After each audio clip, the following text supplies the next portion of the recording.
Across the world, and particularly in developed countries, there's been a decline in breastfeeding rates, and one of the reasons most commonly cited is the lack of support and the pain associated with it. So in this video, I hope to equip you with 8 essentials that would help minimize or even completely eliminate pain during this breastfeeding process. So let's hop right to it. Hi guys, if you're new here, welcome, and if you're a returning subscriber, thank you. So like I said, I'll be giving you 8 essentials to help you have a pain-free breastfeeding experience. So the first is going to be the need for a well-fitted, supportive nursing bra, and this should actually be non-wired, and it should also be very stretchy, and the aim is to provide your breasts with adequate support during that initial period because they tend to get quite engorged, not just because they're producing milk, but also because of all the fluid that has accumulated within your body during the pregnancy period. There is an increase in circulation to the breast so as to encourage that breast milk production that's already ongoing. So all of that tends to cause the breast to be heavier, to be fuller, and also to get engorged to the point that you start feeling pain. And if you're not wearing a very supportive bra, you could then develop pain from the heaviness and also pain from the weight on your back as well. This can actually be mitigated by getting a well-fitted nursing bra, which you can wear during the day and also at night, okay, just to help support you during that initial process, and thereafter you can decide on whatever you would want to do. So the second essential is a nipple cream, and during this initial process when your baby is trying to figure out how to latch and you're also trying to figure out how to breastfeed your baby properly, there is this tendency for you to develop some little cracks here and there on your nipple, and if that's not well treated, not well managed, it could actually become something more, giving room for infections to form, and that's not what we're going for here. So with the nipple cream, it actually allows for moisture around that area so as to reduce the risk of those breaks actually happening in your skin and giving room for infections to fester. So I think that nipple creams actually help to soothe and also to encourage the process of healing if there is already a crack, and if there isn't, it helps to kind of lubricate the skin around to make sure that those cracks don't actually happen in the first place. This is actually like a very good nipple cream that you can use. It contains lanolin, which is 100% natural, so there's no need for you to clean it off before you breastfeed or after you breastfeed. Like, it's okay even if your baby consumes it. And also there's shea butter that you could consider using as well. I actually tended to lean towards the shea butter because I don't know, I'm not comfortable with the shea butter, but it's totally up to you. So the third essential is bamboo nursing pads, and I honestly really like bamboo nursing pads over disposable nursing pads because I feel like there's less irritation, less friction. The bamboo nursing pads are very breathable, they're very like easy to use, like eco-friendly as well. So because of those reasons, I find them to be gentler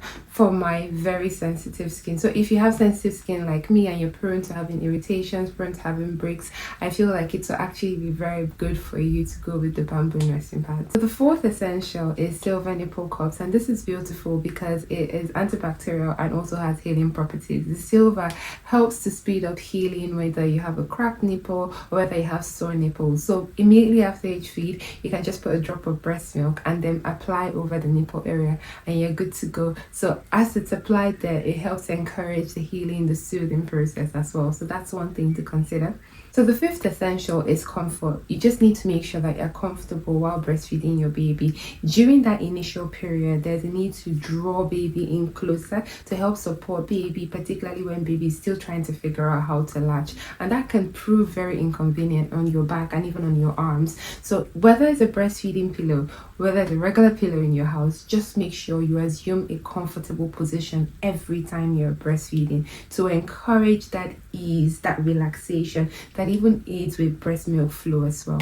So the fifth, sixth, and seventh essential are actually geared towards helping you overcome or relieve engorgement whenever it happens, because it does tend to happen regardless. In those first few days, if you notice that your breasts are particularly engorged, one thing you can do is to have a warm shower, or you can use some warm compress on the breast. And what that helps is actually helps to get the breast milk flowing. It helps to kind of reduce like how how congested it seems at that point. And with the massage, if you're able to pump immediately, you'll find that the relief comes a lot quicker. So a warm compress followed by a very gentle pumping session will actually do you a world of justice. Okay, the seventh essential is hydrogel pads, and this really depends on you. If you're someone that likes that cool, soothing kind of process, then probably this is more for you. So you could get the gel or the hydrogel packs, and you can just put it in the fridge and allow it to cool. And when it's cool, you could then apply it just in front of your breast within the nursing bra. So even as you go about your daily activities, you're having that relief. And then funny enough, while this is like this sophisticated way to do it, a lot of people actually have been doing this for years using like cabbage patches.